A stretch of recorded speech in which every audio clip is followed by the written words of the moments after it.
No color in the spectrum is more closely associated with Frank Lloyd Wright than the one we refer to as Cherokee Red. Here's that color painted on his 1940 custom Lincoln Continental, which is now owned by Joel Silver.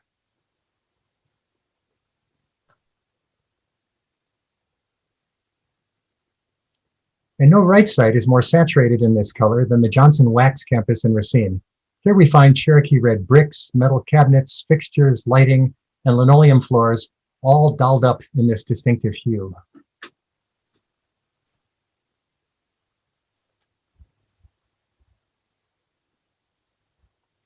The streamlined tubular furniture made for S.C. Johnson by Steelcase was specified in Cherokee. Frank Lloyd Wright, it seems, was mad for this color. But to understand Wright's attraction to it, we need to look into its origins. When did he start painting everything Cherokee Red?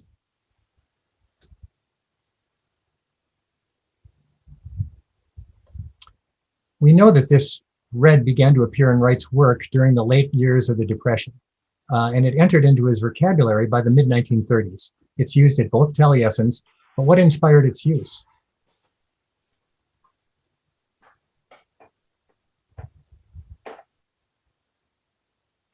Its first application, it seems, was not architectural. While Wright was considering the paint scheme for a pair of 1935 Fords he was about to order, he noticed a cream pitcher on his breakfast table. It was the perfect hue. The pitcher was made by the Catalina Island Pottery, and the color name that they used for that color was Toyon Red. The story behind the custom paint and the color name Cherokee Red was reported by Betty Cass, a social columnist for Madison's Wisconsin State Journal. To request a special order color was a rarity, and she initially reported that the cream pitcher was mailed to Ford to be color matched. True or not, 1 year later, in 1936, a display ad for Kaiser Motors, a Madison auto dealer, there appeared a used 1935 Ford in the color Cherokee Red. Of particular note was the use of the name Cherokee Red, not a standard color for Fords, proving this car to be Frank Lloyd Wright's.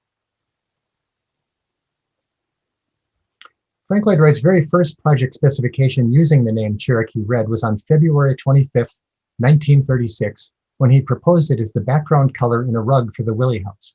Gene Maslink wrote, "Mr. Wright has decided the color of your rug should be a light Cherokee Red, an Indian color, to be made by the Clearfax Linen Looms Company in Duluth, Minnesota." Nancy wrote to Wright, "Will you ask Gene to send a sample of your Cherokee Red? There's no such color in the rug catalogs, but there soon will be." Gene responded with, "Dear Mrs. Willey, it's the color of all Taliesin's Fords. Mr. Wright saw it on the coast last winter and we finally discovered it as an Oldsmobile standard Ducko color." As the story goes, one of Oldsmobile's colormen was traveling through Arizona and encountered some Native American pottery in red. He carried a sample back to Lansing, where they experimented with pigments to produce the color that they dubbed Cherokee Red.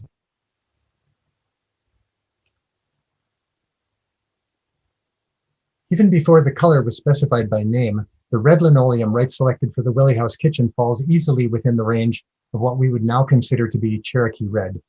During our restoration, we took a sample of Willey House linoleum to falling water.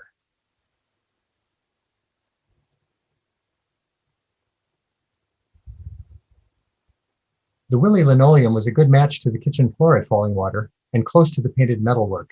As it turns out, the exact same Olds Motorworks color reference was sent to Edgar Kaufman.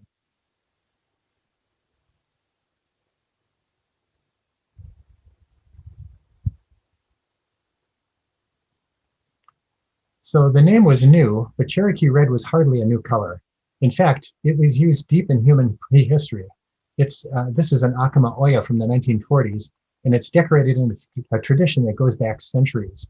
The three pigments that are universally used in southwestern Native American pottery are black, white, and red, made from an iron oxide. These iron oxide pigments would all qualify as the color Cherokee Red. Certainly, each one of them could be found in Frank Lloyd Wright's work, from Usonian floors to window trim, from furniture to the fleet of Taliesin vehicles.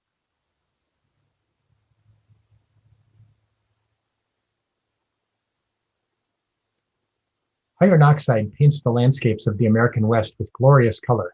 These are literally and figuratively earth tones. The rock faces shown here are all primarily iron oxide. The addition of complementary mineral elements combined with iron oxide determines specific hues. But what's more interesting is that the iron oxide gamut is not limited to a range of red tones, but is a broad spectrum of earth colors. Note the golden hue in the lower right. In artist colors, that's called sienna. Sienna is another important color in Wright's palette.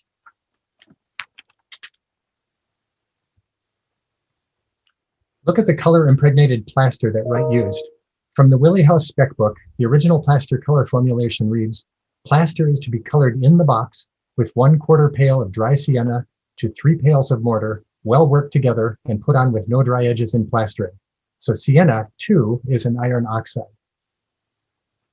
Of course, he used that color even earlier at Taliesin, where it is reputedly the color of sand from the Wisconsin River.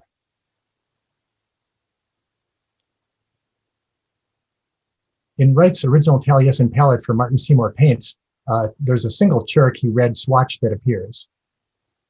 But in a later reissued PPP iteration of the same palette, no less than 3 versions were offered. Why? Because it's based on the historical record. For Wright, the exact hue of Cherokee Red was always a moving target. He never settled on one, and at least it's safe to say he employed variations of the color depending on the situation. The real color of Red Barns was not the fire engine red we see in children's books, but the burnt tomato hue of iron oxide red. Its low cost and availability made it the perfect pigment and the perfect wood preservative.